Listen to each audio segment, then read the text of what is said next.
Hello there, I'm Scotty. You're not. Well, my night was extended a little bit by the fact that I had to do laundry. Stuff happened in my personal life. I had to make a decision, and laundry was connected to that.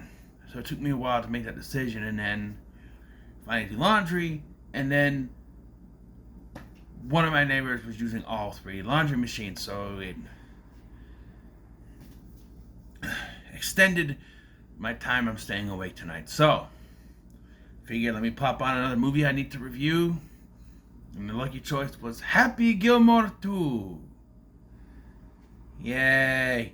So, I'm a big fan of Adam Sandler. You guys know that. One of my favorite actors of all time. One of the nicest human beings in this world. But, then, Happy Gilmore is one of my favorites. This is in my top 10. It's in my top 5, actually.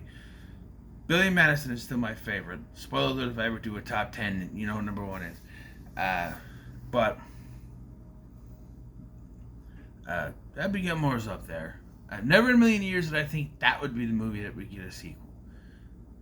You know, technically, the first of his movies to get a sequel is Grown Ups 2, but then after that, first of his 90s movies to get a sequel is Bulletproof 2, but we don't talk about that on this channel. Because that is a piece of shit that ruined the original film. So, we talk about this. Happy Gilmore 2. Big nostalgia grabber. Or whatever you want to... Yeah, that's what it is. This came out and I was like, okay. I know people weren't expecting high art. It's Happy Gilmore. People weren't expecting a masterpiece. Adam Sandler's days of delivering us comedy gold are pretty much gone, especially since he becomes strictly to Netflix. And when people heard this was going to Netflix, they went, especially me, who has very limited time with Netflix. I don't always be able to watch it, but I had a chance tonight, so that's good. But yeah. And then the reviews I was watching, all said there's something that happens at the beginning that ruins everything, and this is just not. He becomes an alcoholic, and this is just not how we picture the character. And I'm like, oh no. They killed her off, didn't they? They did a Clerks 3 and they killed her off. That's what they do, but like, where Becky was killed off and the unborn child were killed off screen, she gets killed after Happy hits her with a golf ball by accident. Yeah, I went, what? And then, I don't know if people got pissed about this, but that... Well, first of all, they already went and made me roll my eyes. They're like, oh, me and my wife, Virginia, whatever her name was. And they're like, oh, we had kids. 5 of them. They had 4 boys and then a girl. I'm like, why do we need to have this? Why do we need to have this? Because like they did it with that's Good Burger. They're just looking at other movies like, oh hey, we'll call up the wife. Clerks 3. Oh hey, he has a bunch of kids. Good Burger 2. That's basically what they do. One of them is MJF. AEW's MJF. And there was a big issue, too, between WWE and AEW, is that WWE wouldn't allow them to show footage of MJF while promoting it on USA Network. And then the other side, they couldn't show footage back. I think that's what it was. One of them didn't even want to show any footage, period, but there was problems. And then there was a whole thing with The Miz and, was it Wardlow being on that Gladiator show or whatever? I don't know. Yeah, they kill her off. And then the big thing, the thing I had a problem with. He loses his grandmother's house, which was the whole reason he played in the first film. And that's Blues Brothers 2000. The only reason he played golf in the first place was to save his grandmother's house. The whole reason the Blues Brothers did the whole thing in the first movie so they could save the orphanage. And in both sequels, loses the house, orphanage got torn down, excuse me. So yeah, so he becomes an alcoholic, hiding alcohol in many things, including a cucumber somehow. I'm assuming it's fake, but yeah. Which is not what you want to see, but like, and I can't just say that people were being biased. Like, I can't blame Sean Chandler for not liking this plot point. He was an alcoholic. He's been sober for many years, which is good for him. But and so I get how someone like him, who has been sober and like that, can see this and look at it in a negative way. I come from a family of alcoholics. I don't think it's funny by any means. I don't know why I laughed there. I come from a family of alcoholics. That's a different spectrum. And it is out of character, but they do mention in the movie, I've never been a boozer, but yeah. And everybody's got to have a weird New York accent like Sandler.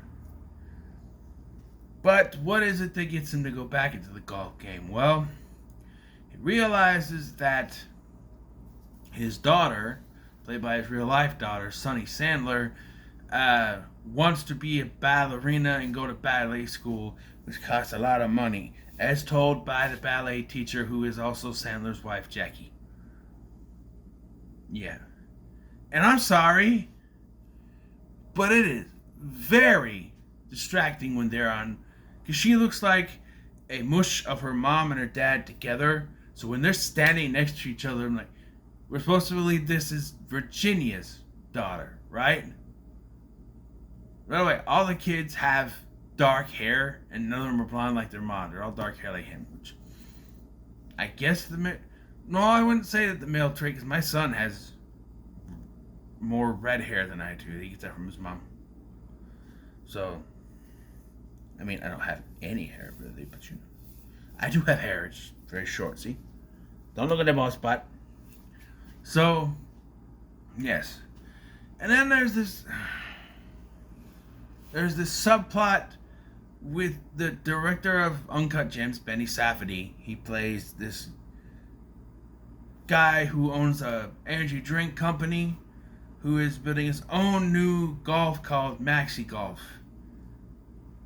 Golf that is blatantly cheating, but somehow is allowed to be used. Because we find out later, because he breaks Shooter McGavin out of the nut house.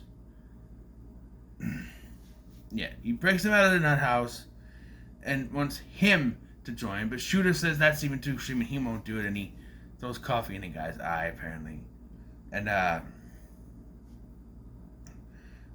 so apparently, there's a flashback to this golfer way back when, played by Nick Swartzen, who apparently had a shoe shoved up his ass.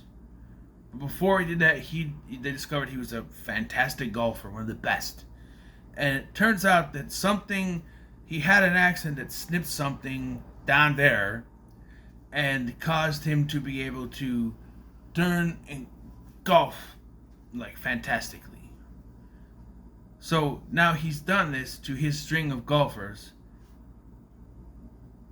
which doesn't make sense because Becky Lynch, how do you do that to a woman? Becky Lynch is one of his golfers. When they showed up and they showed a woman, I'm like, wait, shouldn't they be all men if you got a snip down there? How do you do that to a woman? I don't want to know, but I'm curious. How? I don't know.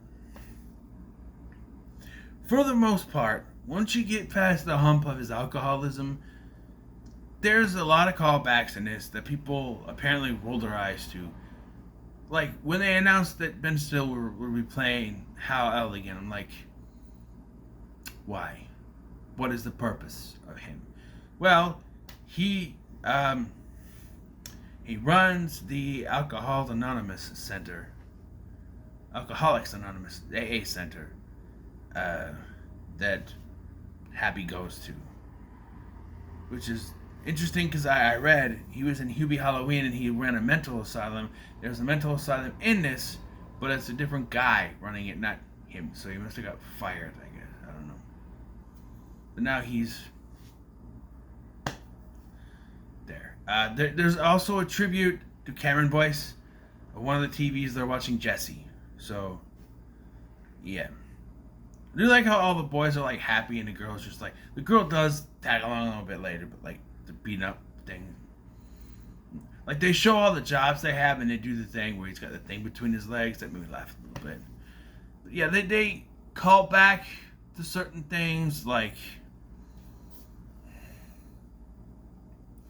Hal L, for one thing.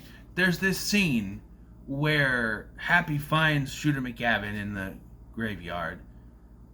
And Shooter went to visit Bob Barker's grave and he's talking to him and he apologized to him for thinking he was a servant or whatever back in the 90s. And then Happy shows up and he's there to visit his grandmother. They're all in the same cemetery for some reason. And they have a little fight. And as they have a fight, they hit they come across others' graves, like Chubbs and the jackass guy and the I don't know if the boss is there. They meant they already do something for him, but like, yeah, those sort of things. But then later they have Eminem show up. Hey, jackass! My dad was the guy. You remember my dad? He didn't call you jackass. Okay, and then he gets eaten by an alligator. And then also they have that thing with Chubbs. And then they're like, oh, there's someone you need to go see. And it's Chubb's son, played by Lavelle Crawford, who also has a wooden hand for some reason. And I was like, wait a minute. Didn't I see somewhere this was played by Leslie Jones? And then I realized, looking it up, no, that was the Adam Sandler reunion skit on SNL when he hosted a few years ago. I got that confused. But it's not hard to get confused because Lavelle Crawford sounds like Leslie Jones. I don't even know. I don't think we needed to have that character in here. He doesn't do much. Especially, we have so many callbacks. Like, we have that callback at the cemetery. And in the end, like in the first one, they show all the dead people. And I'm like, well, why? What was... like, his grandma's there and other characters that... yeah. So... after Shooter says no to Maxi Pad guy, or Maxi Energy Drink guy, and he ends up going, after his little fight with Happy, he ends up helping Happy. So, this movie's like, 118 minutes? It's not that long, but, it's over 90 minutes, but anyway, I feel like the whole scene, I understand he's got to get reacquainted, but there's a scene when he decides to go back into golf, where he's going to go golfing with Eric Andre and, what's her name? From The Substance. Not Demi Moore, the other one. Andy McDowell's daughter. Can't think of her name. She's there and some other guy. The three guys are there and he's going to tag along because they don't have, that's the only opening they have. And it's like, they set up like he's going to hit his Happy shot and then he biffs it. And then it's just a montage of him messing up. And I went, did we really need to waste time with those scenes until he finally gets it? Did we really need to waste time with that though? Right? And even then, once he gets on the tour, he's still messing up because he's still drinking. Or he starts drinking again. Because it's like, oh, he becomes sober. He goes to this rehab thing and he gets sober. And he starts playing good. And then, because it ends up being Mother's Day, and I went, no, don't do this. He starts drinking again. And I'm like, why? Why do you need to have him relapse? That's stupid. He does, and he gets kicked off the tour. And he plays sixth to Billy. Yeah, played by Haley Joel Osment. who is cheating because he is secretly one of the Maxi people. This is so convoluted. Why couldn't he just win? It's like, he won, and he's like, actually, I'm a Maxi guy, and I quit. I'm playing for the Maxi dude. And, okay, they're like, oh, hey, he quit, so happy, you're back in. What was the point of him getting kicked off then? And then it's so convoluted to get to the point to have Shooter on the team. And Shooter barely does anything, because there's this thing with this guy named Scotty, and no, it's not me, where he's like, hey, did you know in hockey they pull the shirt over and stuff? Show me how to do that. So he does that, and then later when they're playing the game, he does that to Oliver Hudson. I do like, hey, you smell, Oliver Hudson, he goes, you smell like my stepfather. I'm like, Kurt Russell? Because that's his stepfather. Punches him and he gets disqualified. So they have to bring in Shooter to bring up the balance. Why couldn't Shooter just be a part of it from the get-go? Why did you have to... He doesn't do anything. He sinks one hole, and that's it. It's up to Happy. And then this is one of the most convoluted holes, right? Because it's like, Haley Joel Osment has that thing. Like, it's well known that they're cheating. And they allow them to have these players who are cheating by having that thing snipped. He turns almost all the way around and then hits the ball. And they're like, well, nobody said it that far. I don't think Happy's going to do it. And because Happy pretends the ball is Hal L, he beats the shit out of it and it flies far enough. And he does it again afterwards. And then we get to one of the most convoluted holes. More convoluted holes. So they get to the green. And if you step on the green, it tips. So you can't step on it. So then Haley Joel Osment has the Maxi guy step on it so he can hit it up there. I'm like, that's cheating. Why has nobody said that's cheating? They're allowing it. That is cheating. Right? Well, apparently it's not, because Happy does the same thing. Similarly, he has his caddy, Bad Bunny, yes, Bad Bunny, playing a waiter who gets fired by Travis Kelce or Jason Kelce? Travis Kelce. I think it's Travis Kelce. Whatever. He's not playing himself, but you know what I mean. There's so many cameos. Post Malone is there at one point. Dennis Dugan makes cameos, his character from the first one. Boban, the basketball player, Boban, I don't know how to pronounce his last name. He plays the son of Happy's boss from the first one with a nail in his head. That's not a very good joke. He's like, oh, my father, he passed away. They're like, oh, he took the nail out, but he missed it, so he put it back in. My father, he passed away 15 years ago. What happened? He turned over in his sleep. Okay, moving on. Yeah. It's like somebody said, hey, Boban looks like that guy from Happy Gilmore. Hire him. That's what it feels like to me. Anyway, so he has Bad Bunny stand on this thing, and he stands on there. It doesn't go down, but because they're both on there, it's level. I thought it would go down. It doesn't. So they have to hit it, but he doesn't have his putter, so they got to switch the putters. But for some reason, when they throw it to each other, it doesn't work. And he's like, science. And I'm like, that's not science. That's stupid. So they have to throw it up, and then it works. And then he's able to hit it in. It doesn't go in. Oh, no.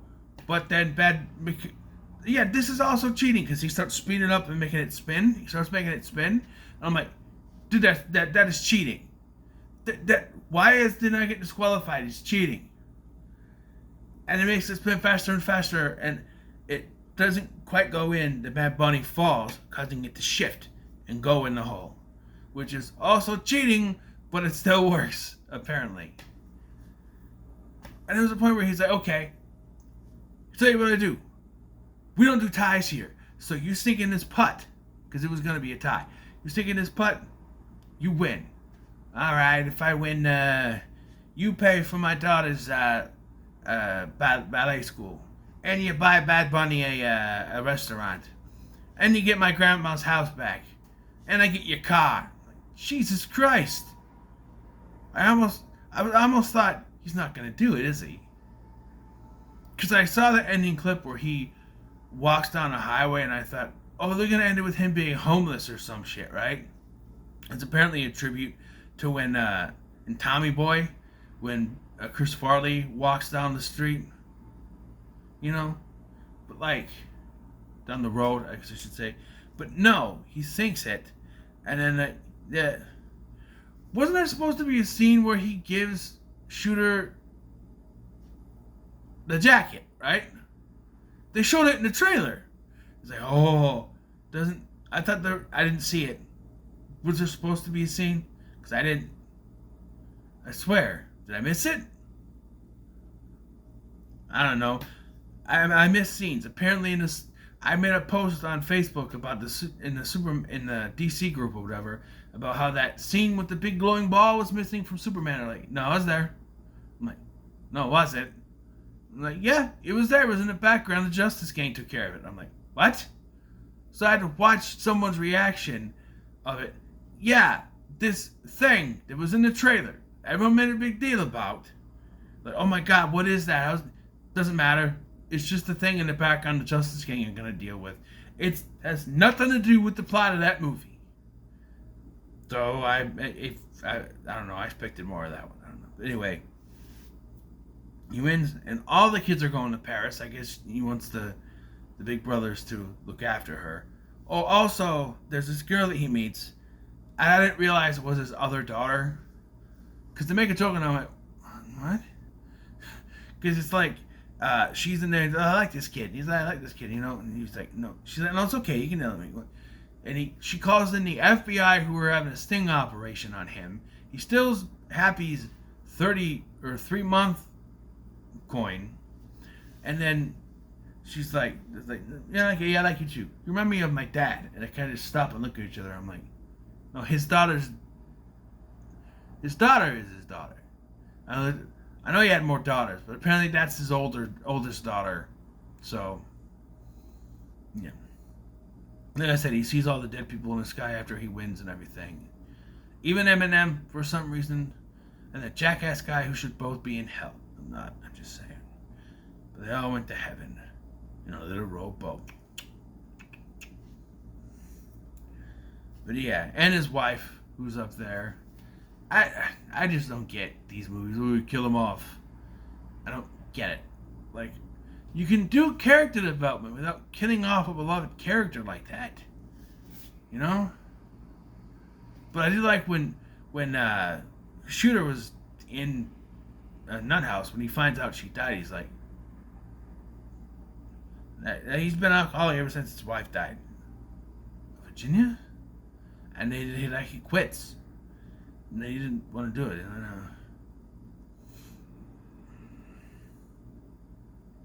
know. Yeah. So that he gets Maxie's car, and it's an electric car. If you got to charge it, and that's why he walks at the end. And there's a mid-credit scene because there's a running joke where the Maxie guy has very bad breath, and he says it's halitosis, and it's genetics that runs through his family. But it turns out it's actually his energy drink, and his energy drink is getting recalled and canceled because it causes the halitosis. So there's your punchline to that. Look, I did not think this was as bad as people were saying. Maybe because I didn't have as big of hope for this as other people did. Once I said it was going to Netflix, I'm like, okay, it's going to be as good as those ones, which I heard aren't that good. But I haven't seen any of them, but I think it's fun. I'll give it a middle of the road at least. It's nowhere near as good as the first one, but I don't think it deserves the hate that people are giving on it. Again, I can't blame Sean Chandler because he has personal experience. I understand his point of view. But everyone else, yes, it's in bad taste, but sometimes alcoholism happens. He should understand that. You know?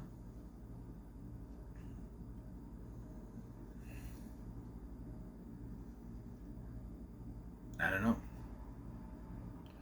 I just don't think he needed 5 kids, you know?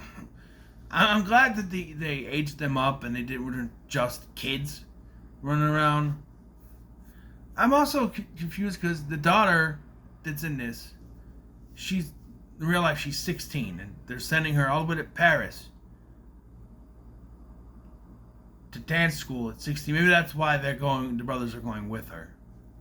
Guess it makes sense. But yeah. So yeah. So what are your thoughts on Happy Gilmore 2? Let me know in the comments below. Like, share, and subscribe. Thank you for watching. I'm Sky, and I'll see you in the next one.